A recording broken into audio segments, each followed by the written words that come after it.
O sangue corre nos furões da ditadura. No plano internacional, o governo tenta vender a imagem de completa tranquilidade. Não fosse a competência e o rigor acadêmico dos brasilianistas oriundos das melhores universidades americanas, nossa imprensa jamais teria a coragem de colocar em xeque aquele desenvolvimento à custa do arroxo salarial. Os jornais, como estavam muito censurados politicamente, eles vão investir muito no setor de economia, que era pouco desenvolvido nesse período e que vai ter um grande desenvolvimento a partir do regime militar. Falar de economia nos jornais era importante para os militares e para os jornais também, porque não podiam praticamente falar de política. Os jornalistas entrevistam economistas americanos para fazer críticas à política econômica do governo. E quando os militares chegavam na redação e queriam impedir a publicação daquelas críticas, os jornalistas assim, mas os americanos são comunistas? Como é que é isso? Não, isso aqui foi um americano que disse. Al Fischlow's interview in Veja was extremely important for criticizing the economic policies of the Brazilian dictatorship, especially during the Médici government under the direction of Delfim Neto. He was able to prove that the expansion of the economy, the growth rate of 11% on average a year, while seeming to say that everything was fine in Brazil and that the military regime was good for the country, was actually showing that there was a gross inequality that had developed because of the economic policies of Neto, Delfim Neto. And because he was an American economist, prestigious university, the media and economists listened to him. Os primeiros ministros da Fazenda da ditadura não eram midiáticos.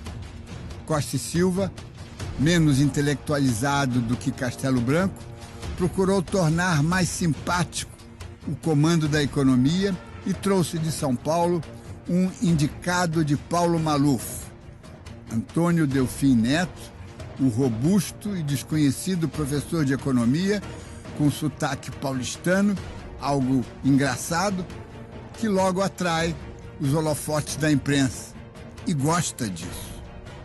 O Delfim sempre foi um político e ele conversava muito com os jornalistas, não apenas com os barões da imprensa, com os donos dos jornais e das televisões, mas também com os repórteres, com os jornalistas que cobriam o dia a dia da política nacional. E olhem, nunca houve eu conversava com o Delfim e outros toda semana, e nunca houve uma conversa com o Delfim que ele não nos desse uma informação política, mais até do que econômica. Em pouco tempo, o czar da economia torna-se também a eminência parda da imprensa. Graças à intimidade com os jornalistas, produz-se o factoide que entrou para a história como milagre brasileiro, que enriquece os empreiteiros das grandes obras e muitos editores, sobretudo de revistas. Fascinada pela demagogia de Delfim Neto, a mídia omite-se, jamais questiona seus truques e suas mágicas. O meu ponto de vista é de que o Brasil tem que embarcar agora num novo modelo de desenvolvimento industrial, e esse modelo está sendo desenvolvido e está sendo posto em prática por este governo. O milagre brasileiro começou no governo Garrastazu Médici. Havia um coronel muito inteligente, virou general depois, o Otávio Costa, que dirigia a assessoria de relações públicas do Garrastazu Médici. E esse coronel, inteligente, capaz, competente, ele é que criou a história do milagre brasileiro, graças ao trabalho do Delfim. Lógico, o Delfim fez a economia brasileira andar nos trilhos. Então esse coronel engendrou toda aquela campanha do milagre brasileiro, do Brasil, ame-o ou deixe-o, e toda aquela pataquada que eles fizeram, mas parece que convenceram muita gente. No final da década de 70, parte do empresariado começa a se mobilizar contra a política econômica implantada por Delfim Neto. A Gazeta Mercantil promove a eleição dos homens de negócios mais representativos do país através de uma consulta entre os leitores, uma eleição em plena ditadura militar. Isso foi em 1978, época em que havia grande agitação nos bastidores políticos em torno da sucessão presidencial, por causa do pacote de abril, que determinou o fechamento do Congresso, e o descontentamento dos empresários, que já vinha desde anos atrás com a situação de asfixia econômica e política. Os escolhidos criam o Fórum de Líderes e redigem o Documento dos Oito, onde tomam posição sobre temas de política e de economia. Foi a primeira manifestação a favor da abertura que se deu. Era um documento que foi assinado, para você ter uma ideia, eu vou lembrar aqui, eu vou ler, pelo Antônio Hermílio de Moraes, que foi o Cláudio Bardella, Antônio Hermílio de Moraes, Jorge Gerdau, Olavo Setúbal, Albino Diniz, José Mindli, Paulo Velhinho, Severo Gomes. E os dois economistas contratados para ajudar a assistir na preparação do documento eram os economistas João Manuel Cardoso de Mello e Luiz Gonzaga Beluso. O documento teve ampla repercussão e abriu o caminho para outras formas de protesto público. Teve um efeito muito grande, todos os jornais e emissoras de televisão deram um grande destaque àquilo. Isso se tornou uma praxe, logo acho que no ano seguinte, houve o documento dos 12, eu me lembro que o presidente Figueiredo estava em Cleveland, operando do coração, e o vice-presidente estava em exercício, e foi assinado por 12 porque houve 2 empates, e eles recebeu os líderes.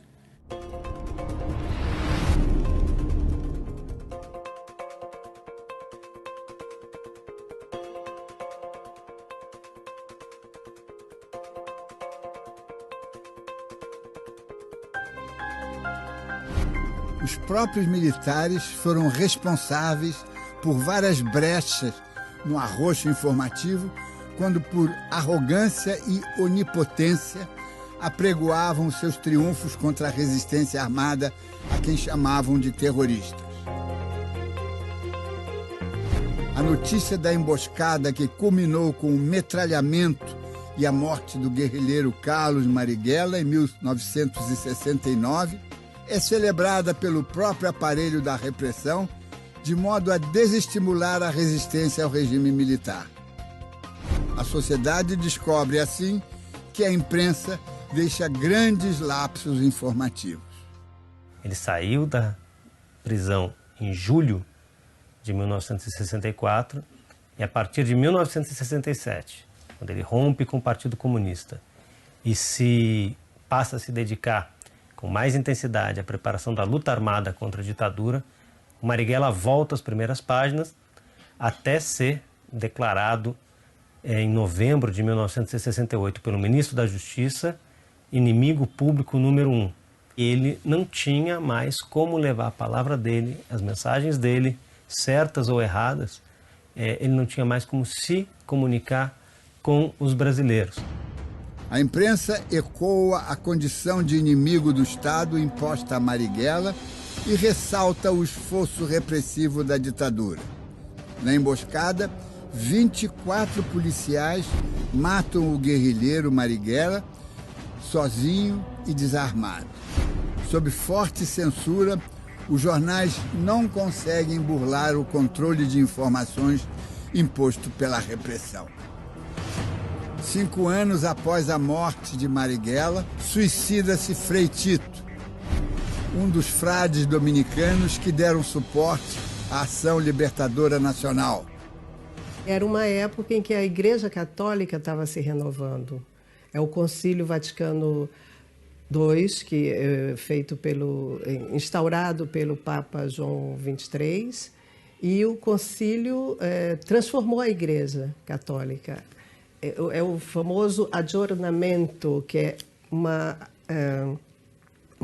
renovação da Igreja Católica para que a sociedade, para participar mais da sociedade. Ele é preso numa operação feita pelo delegado Fleury, que era o chefe do Esquadrão da Morte, e o delegado Fleury cerca o convento, porque ele sabia que os frades dominicanos eram próximos da Marighella. O sequestro do embaixador tinha sido feito pelo grupo do Marighella. Logo após a captura de Marighella, predomina a versão da ditadura de que os dominicanos traíram o guerrilheiro. A nossa imprensa estava sob censura. Os jornalistas, de uma forma geral, não podiam apurar a verdade, ou apuravam a verdade, não podiam publicar a verdade. Então, a maioria dos jornais reagiu contando a versão oficial. Era apresentar os dominicanos como traidores, como terroristas e, ao mesmo tempo, traidores. Quer dizer, o pior tipo de pessoa. Não eram revolucionários que lutaram por uma causa, por um ideal. Eram pessoas da pior qualidade. Essa foi uma forma que a ditadura encontrou para incompatibilizar os dominicanos, ao mesmo tempo, com a Igreja, com os católicos conservadores, porque dizer que eles aderiram ao comunismo era uma coisa insuportável para um católico conservador. Eles eram comunistas, logo eles não eram mais cristãos. E para os revolucionários dizer que eles tinham traído, que eles é que entregaram Marighella, eles que eram responsáveis pela morte de Marighella, também era uma forma de jogar contra eles a esquerda revolucionária.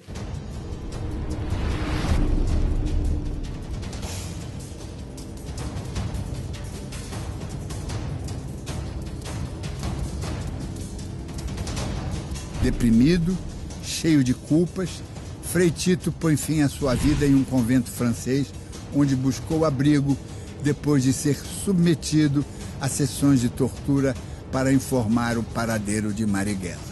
O capitão Albernaz disse uma frase que, para ele, se você não falar, será quebrado por dentro, pois sabemos fazer as coisas sem deixar marcas visíveis.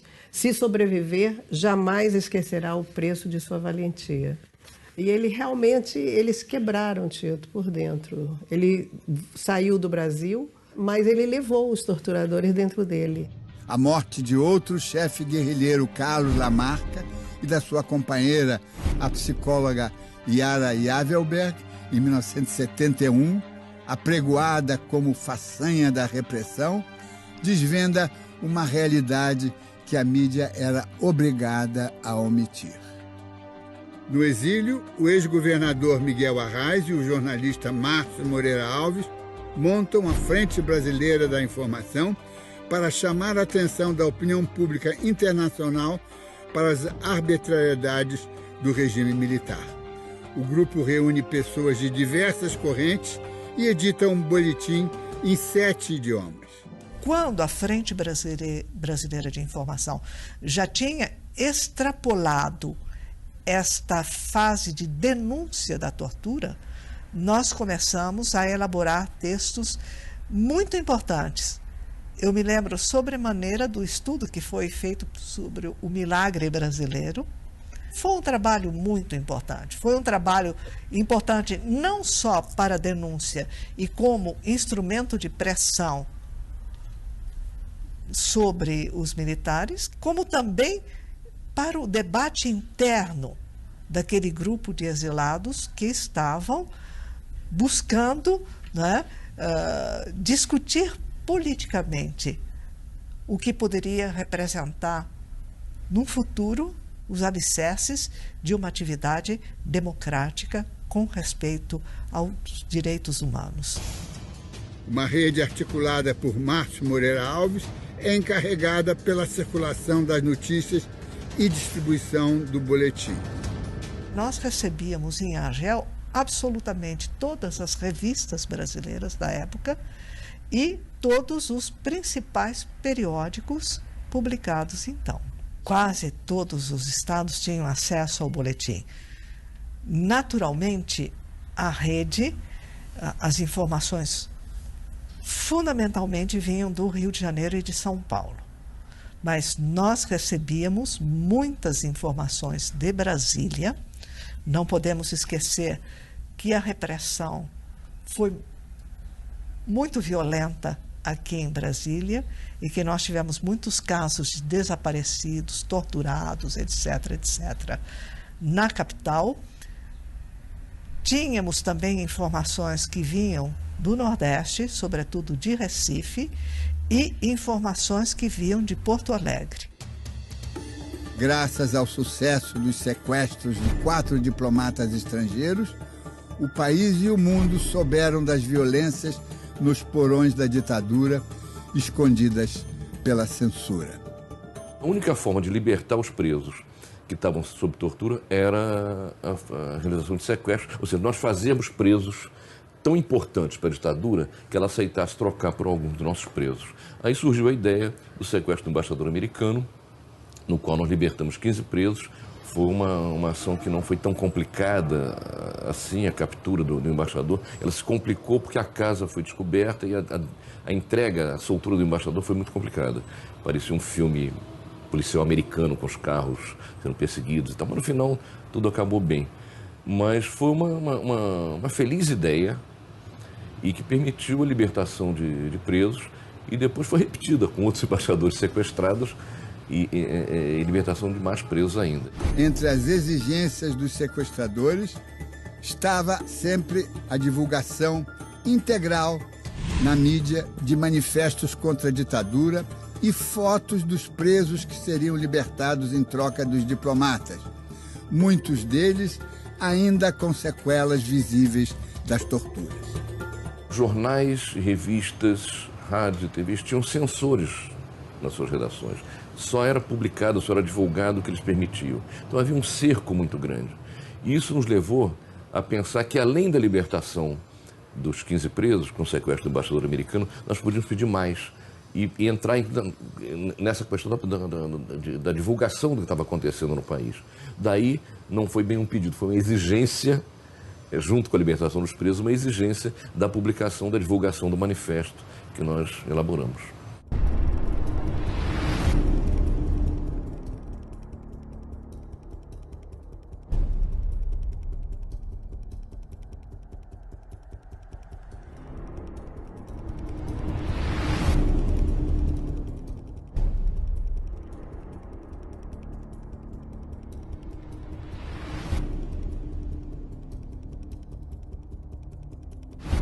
Em apenas 15 meses, entre setembro de 1969 e janeiro de 1971, foram resgatados 133 presos políticos que hoje talvez estivessem na lista dos desaparecidos. Querer caracterizar a luta armada como algo que empurrou os militares para o endurecimento é um argumento que não tem sentido. Parece um pouco aquela história que me disse um militar, quando eu estava sendo torturado, que a culpa de eu estar sendo torturado era minha, porque eu não queria falar, que se eu falasse acabava tudo. Isso é uma balela. Entre 1972 e 75, dissidentes do PCdoB e camponeses da região do Araguaia formam um grupo clandestino para fomentar a derrubada do regime militar e promover a Revolução Socialista no Brasil através da luta armada. Cerca de 90 homens deveriam partir do campo para as cidades. No caso do Araguaia, a estratégia, a ordem do Palácio do Planalto, desde o primeiro momento, foi de dizer que a guerra não existia. Até muito recentemente, essa foi a estratégia usada pelas Forças Armadas, de que no Araguaia houve apenas manobras do Exército, da Marinha, da Aeronáutica. Era mesmo aquele período de mostrar para o mundo que o país era um país que seguia toda a ordem mundial, que não tinha perigo algum de foco comunista ou foco de subversão. focos que deram certo em alguns países, como Cuba e anteriormente na China. 10 mil homens das Forças Armadas são destacados para aniquilá-los. Mais de 30 anos depois, 70 guerrilheiros ainda não foram encontrados. Levantar a história dessas pessoas simples no Araguaia tem uma série de dificuldades. São muitas dificuldades para a gente levantar a história dessas pessoas. É preciso levar em conta que até hoje a região onde ocorreu a guerrilha do Araguaia ela é militarizada. Marabá, por exemplo, tem 2.000 homens somente do Exército. Toda aquela estrutura montada pelo regime militar de combate à guerrilha permaneceu no Araguaia. A guerra psicológica que existiu no passado no Araguaia, de certa forma, ela é mantida pela simples presença dos homens do Exército na região. Não é rota de narcotráfico, nem área de fronteira.